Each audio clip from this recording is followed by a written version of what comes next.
بسم اللہ الرحمن الرحیم، السلام علیکم۔ آج ہم بات کریں گے کرونا وائرس یعنی جس کو کووڈ-19 کا نام دیا گیا ہے، اس کی ویکسین کب تیار ہوگی، کب تیار ہو چکی ہے، کن کن لوگوں تک ویکسین پہنچائی جائے گی، سائنسدان اس بارے میں کیا کہتے ہیں۔ سائنسدان مسلسل کووڈ کی ویکسین کی مکمل تلاش میں ہیں۔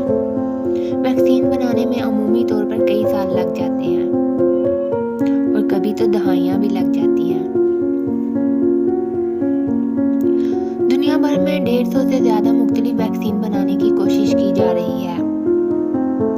اگلے مرحلے تک پہنچنے والی کچھ ٹرائلز نتیجہ خیز ثابت ہو رہے ہیں۔ کئی ممکنہ ویکسین بظاہر مطلوبہ رد عمل اینٹی بائیوٹکس کے ذریعے حاصل کرنے میں کامیاب ہیں اور منفی سائیڈ ایفیکٹس نہیں ملے۔ اینٹی باڈیز پروٹیکٹو پروٹینز ہوتی ہیں جو انفیکشن کا مقابلہ کرتی ہیں۔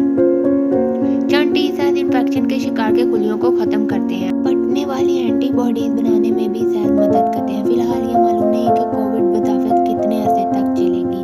کرونا وائرس دنیا میں کئی برسوں سے موجود ہے۔ 4 سب سے عام قدرتی مدافعت کا دورانیہ کم ہے اور یہ مدافعت عموماً کچھ ہی سالوں تک رہتی ہے۔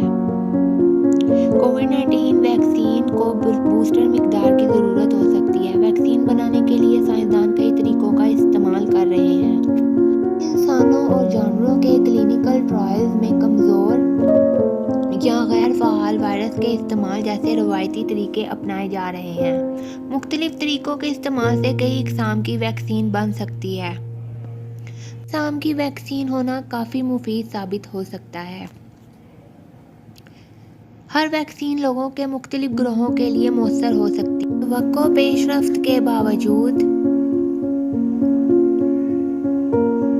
اس بات کی کوئی گارنٹی نہیں کہ کوئی مؤثر ویکسین بنائی جا سکے گی۔ نہ بھی بنے تو ممکن ہے کہ سب وائرس سے متاثر ہو جائیں۔ سائنسدانوں کو امید ہے کہ رواں سال ختم ہونے سے پہلے محدود استعمال کے لیے ویکس بن جائے گی، لیکن سائنسدانوں کی پیشن گوئی ہے 2021 کے وسط میں ہوگا۔ ایک بار ریگولیٹر نے ویکسین کی منظوری دے دی، ویکسین بڑے پیمانے پر تیار کی جا سکے گی۔ اس کے بعد عالمی سطح پر ویکسین تقسیم ہوگی اور پانی جیسا مسئلہ پیش آئے گا جس کے لیے باہمی فیصلے کی ضرورت پیش آئے گی تاکہ غریب افراد تک اس کی رسائی ممکن ہو۔ طبی عملے تک اس کی رسائی شاید سب سے پہلے ہوگی۔ اب سوال یہ ہے کہ اس کے بعد کس کی باری ہوگی؟ اس کو جاننے کے